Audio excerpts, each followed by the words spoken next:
Someone asked on Reddit, what event was a turning point in your life? Which story resembles a turning point in your life?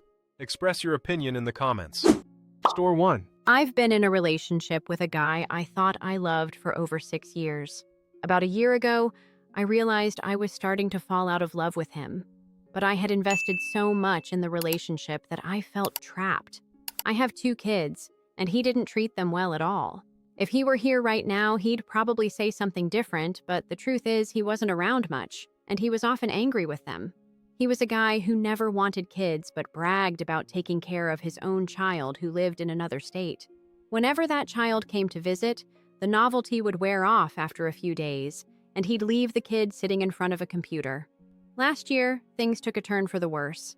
My husband was clearly going through something, but his emotional maturity was about as much as a stick, and he couldn't deal with it. We were going to couples therapy, and even the counselor pointed out that his behavior wasn't okay. I was going to my own counseling sessions, which helped me realize I was in a psychologically abusive relationship, and I started setting boundaries. My husband really didn't like those boundaries, and conflicts became pretty consistent.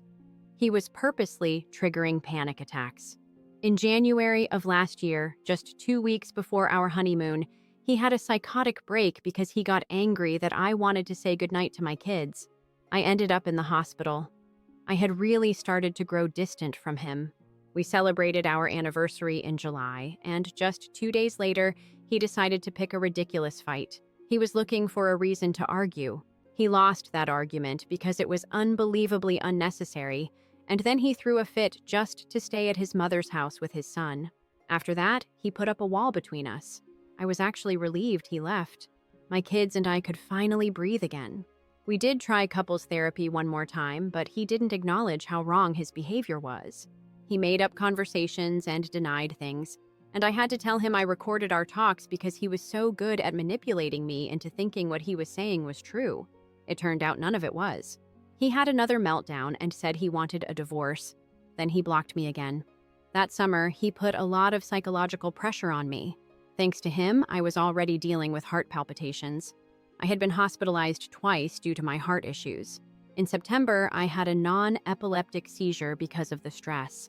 The doctor said I was lucky it wasn't a heart attack, but I couldn't help thinking about how awful that was. I ended up being admitted to the psychiatric unit. I was on medication all year while trying to cope with him and his constant mistreatment. I was on sleeping pills, antidepressants, and towards the end, Ativan. I developed serotonin syndrome. I remember the day I had a seizure. If I had been just 60 centimeters to my right, I would have fallen and hit my hand on the bathtub, and my kids would have found me dead in the bathroom. While I was in the hospital, I started to recover from rock bottom. Because I felt so isolated and had no one to help me, Child Protective Services had to take my kids away. I didn't have the courage to ask him for help. I was done trying to help him. I swore I would never be in a situation like that again. I thought I wasn't worth anything better because of a guy I thought loved me, and I put up with him and his behavior. I let him get close to my kids, and I didn't seek the kind of counseling I really needed sooner. My kids were on the brink of losing their mother. Store 2. I think the one that marked me the most was when, as a teenager, I was talking with my mom about how I never felt that her side of the family ever accepted me. How I noticed they always sidelined me for my older brother. How I felt no one really cared about me regardless of me having a lot of strong attachment to them and trying to be accepted into the group. They always saw me as an outsider. You know, the usual no one understands me or tries to understand me spiel teenagers have when they are basically forming their identity. Then she revealed that my dear brother was adopted, that her mom, my mom's sister, passed away, and since my parents weren't able to conceive at the time, and my brother's sperm donor was basically a no-show, they adopted him only for me to be born around 4 years later. It's not that they saw me as an outsider, it's that they saw the remnants of their sister on him, and they gave him preference because of it. A completely understandable and logical reason that I was able to grasp immediately. I felt 2 things. First of all, relieved that it wasn't me they were rejecting, so there was nothing wrong with me and I shouldn't be trying so hard to be accepted. The other one, I had nothing to prove, and the whole idea of being ignored sunk in. I wasn't wrong for seeking them. They were wrong for ignoring me in the first place. I was also their family. It is sad, but still, it didn't really justify the way they treated me in the first place. So I just stopped caring. It was all just a bunch of excuses in the first place. If they didn't like me, that was fine, and I shouldn't put my value into what those people thought of me because they just didn't think about me at all in the first place. This made me very much aware of how to navigate hypocritical people later on in my life and basically recognize early on the telltale signs of people that showed me they didn't care about me. Being able to not invest my time and efforts on them and surround myself with people that genuinely liked me for who I was. Story 3. It was my 16th birthday. I invited exactly 50 people at my school, people I knew, and some I didn't know personally, but I knew they were friends of friends. Only 3 people came, my 2 best friends at the time and a friend I had met that year in 8th grade. And my whole family left by 8 p.m. because there was a big UFC fight that night. When I was planning the party, no one listened to me. I hated my hair because it didn't turn out the way I wanted, and my mom was too embarrassed to ask the woman at the salon to redo it. My dress didn't look how I wanted either. It was basically a wedding dress because it was the only one that looked nice and fit a girl my size. The only thing I enjoyed was the dance practice I had with my friends, and my favorite cousin at the time told me she couldn't come to the dance, but then surprised me by showing up anyway. It really hit me that nobody at school cared about me, not even at the dance I was so excited about, and I felt the same way about my family.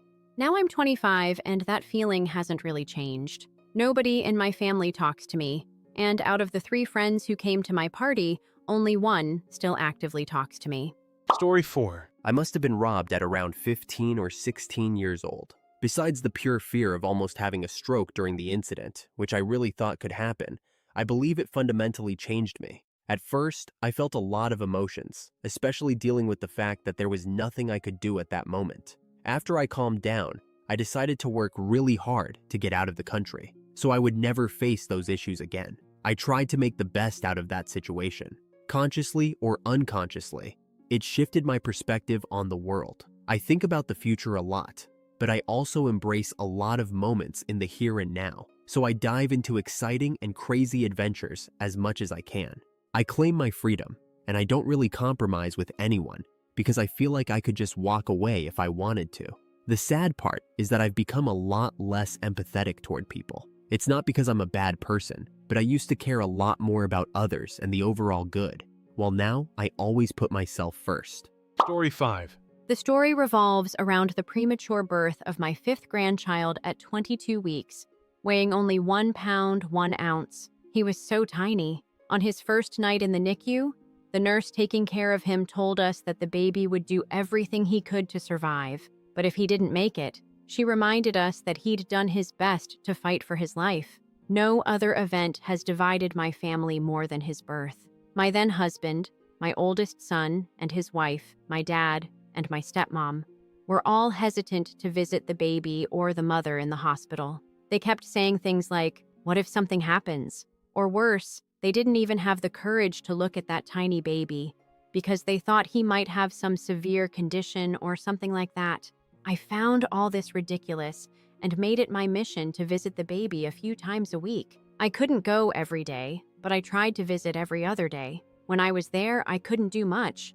The baby wouldn't even know I was there. But during those visits, I developed a radically different identity, distancing myself from the person I used to be.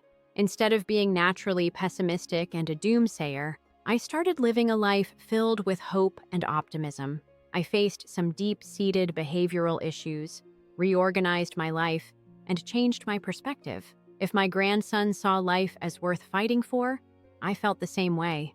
A few years later, I ended my marriage, let go of the religious beliefs I'd held onto for so long, and started my own company that promotes hope and optimism. 10 years later, the company is still struggling to survive, but my loyal team of 15 employees completely believes in my vision of celebrating life and success in all its forms, wherever it may be. The best part of the story is that my grandson is now a happy, well-adjusted young man.